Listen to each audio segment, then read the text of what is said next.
Ako. First overall MacArthur po yan sa Mistisa, tapos 11th overall po. Tapos tignan nyo yung ano, sa PHA po yan, kay parang Egay. Kita nyo late din, no? Balit din po yung kak. Then,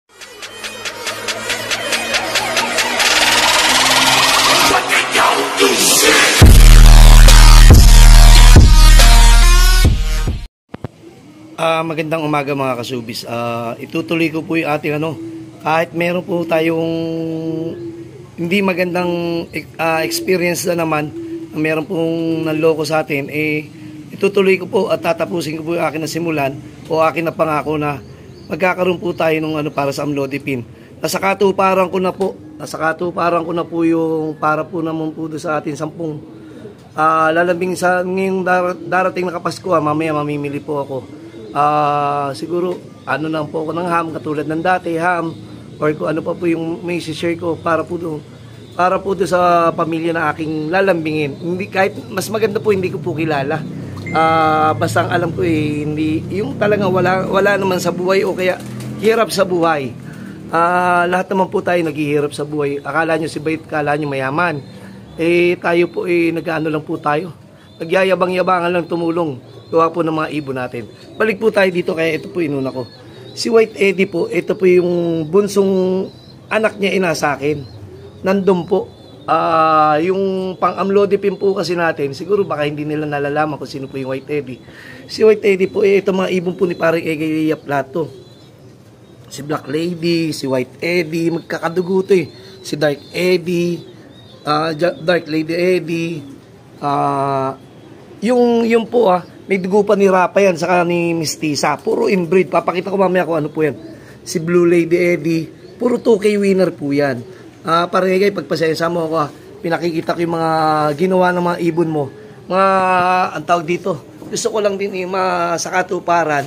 Pwede ko namang, okay kung nagagalit kayo, papalitan ko. Ito naman, lihito mong binili ko to. At, yung anak po, yung asawa po nito, ang tawag dito is, ito po yung ibon, no? Yan. Yung asawa po nito, pabasko po yung magulang niyan. Anak ni Takmak, 14 Tak 41, alam niyo na history niyan. Tapos, anak ni Mr. DQ yan. Mismo si Mr. DQ. Overall sa ano natin, sa top 10, yung problema, nasunog yung chips. Pagtalo-talo tapos.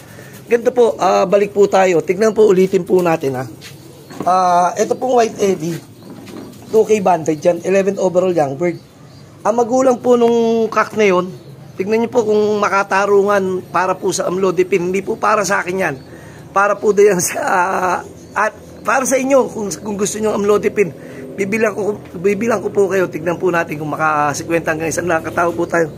Tignan niyo po si Mistisa kung sino yan.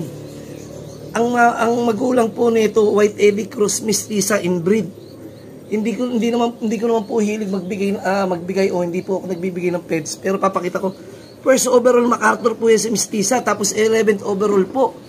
Tapos tignan niyo yung ano, sa PHA po yan, kay parang Egay. Kita niyo late din, no? Balit din po yung kak. Then tignan mo si Blue Lady o Dark Eddie, puro 2K winner yan. Yung, wag na tayong lumayo, White Eddie na lang tayo sa Mistisa. Then, ito po, inbreed Rapa. 2K banded din. Sino ba yung magulang niya, no? Ano? Pero nakita ko sa pets niyo nung binigay sa akin ng ating kaibigan na si kakalimutan natin pangalan ng Jason Eibler. Ito kaya ko lang naman po i-share, pero hindi naman para sa akin para po doon sa ating, para sa inyo na may kailangan ng amlodipine. Ako yung natuto, tapos na po ako dito kay inbreed kahapon, parang wala pa isang oras o wala pang ano Pag Victor Lim, kawain talaga mabilis. Ang inano ko po kasi hindi naman para sa akin. Para po sa atin o para sa inyo. Ako naman po may pambili ng amlodipine. Yung iba po ayaw lang po bumili pero may pambili din po. Pero mapipilitan po sila pag libre.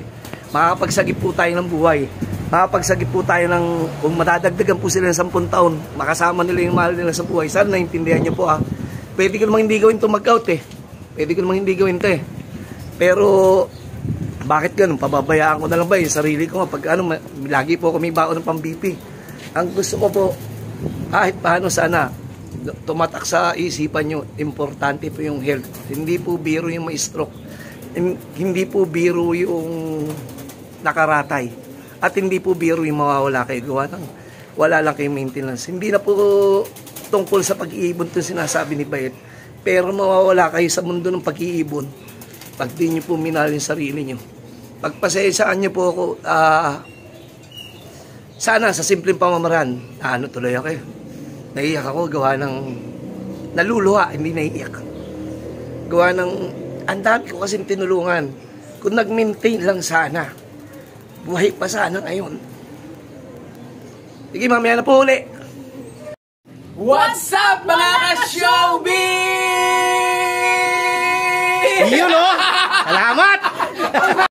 Good morning mga ka-showbiz. Pasensya, matagal po tayo hindi nakapag-upload. Pero mamaya mag-upload na po tayo. Ito po yung ibon natin galing Pagbilao. Kulang po tayo ng 2. Kahapon po binitawan, MMFC. Maagang dumating, pero ang problema ko, ito, kanina lang umuwi, itong batang-batang pahabol natin, WPFC. Naglulugong pa lang. Ito yung katunayan, tingnan nyo po yung leg nyo. Nahirapan po kasi lockdown po tayo ng mga ilang kilometers. Bali pang 4 na karga na po natin sa truck. Then, ang lagi ko sinasabi, inaalat po tayo, puro po tayo salpok. Ito po isa, dumating salpok ko. Hindi ko po mabibideo yung, mamaya, subukan natin, o ewan ko kung bawal Tapos yung isa naman po, ayun, ganoon din, may salpok din po yan. Kunin ko po itong isang unang salpok. Umuwi po sila, puro salpok. Ito tatahiin, ito po, tatahiin po natin yan. Hindi na po natin ipopokus ang todo. Hindi halata, di ba po? Pero ito po isa, napilay pa, salpok din. Hindi ko maintindihan. Bakit inaabot tayo ng puro salpok? Mamaya po tayo maglilinis, ayun po yung mga tuminilo. Huliin ko po ito, saglit po sandali na kuya, para hindi ka masaktan kuya. Sandali. Ito po, ayan, salpok din po. Pasensya, wala po makakak ng camera. Tama po natin. Papakuha po tayo ng Jensen Violet na sa kabila. Naubusan na po yung Jensen Violet natin. Ito po yung Quick Heal. Pag may sugat po, maganda po to para sa ating mga alaga. Gamitin po natin, pero tatahiin muna po natin, lilinisin. Patawag muna po ako doon sa kay Parin Larry, papadala ko po dito. Kaya hanap tayong rider. Ito po, na-check po natin. Pakakawalan muna po natin ito. Gawa nga po ng kanina pinakawalan natin, then pinakain natin. Tatanggalin na po natin yung pagkain. Gawa ng tawag dito. Papakawala din. Yung dalawa, may asawa na agad. O nga pala, maraming salamat sa pagsama doon sa pagtulong ni Bayet. Na sa katuparan na natin yung o-order na tayong amlodipine. Sa katuparan natin pamigay. Na sa katuparan natin, namili na po tayo ng ham. Mga 30 plus na ham. Tapos bahala na kung ano po yung may bibigay ko para sa Kapaskuhan, lambing ni Bayet. Salamat doon sa mga tumulong at salamat doon sa mga nagla-like or nag-highlight or nag-ano po na malaking bagay po yan. Kasi unang-una hindi naman po para sa atin lahat yan. Para po yan doon sa walang-wala. O hindi mang walang-wala yung, alam mo yung, kasi nalulungkot si Bayet minsan, merong kwento na okay lang naman walang handa basta magkasama-sama kayo ng buong pamilya. Oo, tama po yun, magkasama-sama. Pero mas maganda pa rin po kung kahit paano meron lang kayong ham, o meron lang po kayong tinapay o spaghetti. Gawan po ng paraan ni Bayet. Tignan natin po kung paano po. Basta ilang pamilya lang, masaya na tayo yun. Dahil, siyempre, pag sinabing pamilya, piraso yan. Kung 3 kayo sa nanay, tatay, isang anak, o 4 ng anak, maraming tayo mapapangiti niyan. Ito po mga ibon natin, ayan po. Di ba kuya? No? Ate ka ba kuya? Malit ka kasi.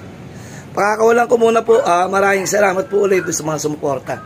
Sige po, Merry Christmas. Ilang kembot na lang? 3 kembot na lang po. Sige po.